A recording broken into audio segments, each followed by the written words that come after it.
that mental obsession is still there. Josh Whitmer's house. That little part of my brain is still quacking. Oh, there's a smoke shop. Oh, that place is still open, you know? Is sober, and it's this but late. still on the road to recovery. Right? Kratom helped me quit drinking. I guess you could say it's less dangerous.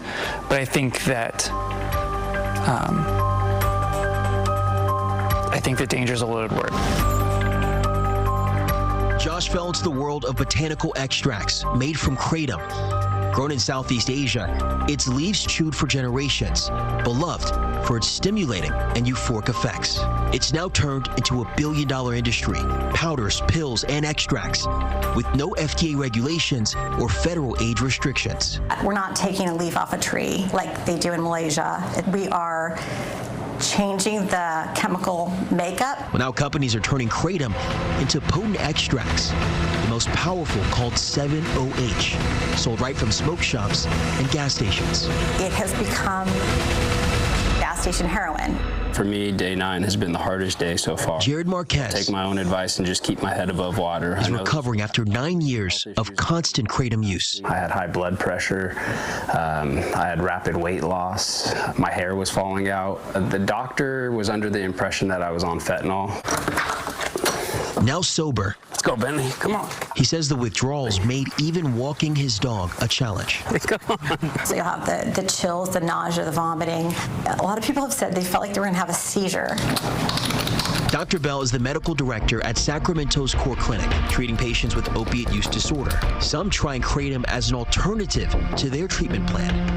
But now with 7-OH, she's starting to see a new wave of addiction. It's very addictive. There is a dark side, and to deny that dark side is very untrue and unfair. Kratom is a diuretic, so for the Masson family, obviously you want to have increased water intake when you're... They see the other side of the plant, drinking its powdered leaves instead of coffee. Shake her up. For Barry, say hey. It saved him from a life of prescription pills. Today, holding his daughter pain-free. I was in the Army in 2012, and I got a traumatic brain injury. Once I started using it, I really felt like myself again. Now the owners of Sacramento's EE Botanicals. First, we import and package and distribute kratom products. We have people walk in and out of our doors every single day that have had their lives absolutely change. Customers ranging from cancer patients looking for natural pain relief to former addicts fighting a relapse.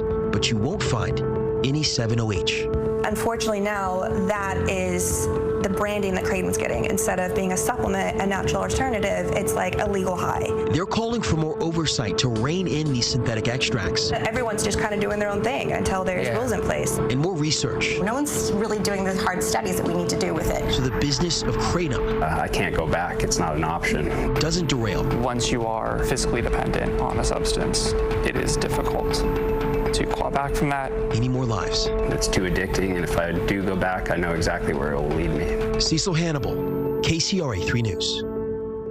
Right now, kratom is not lawfully marketed in the United States as a medication, a dietary supplement, or a food additive.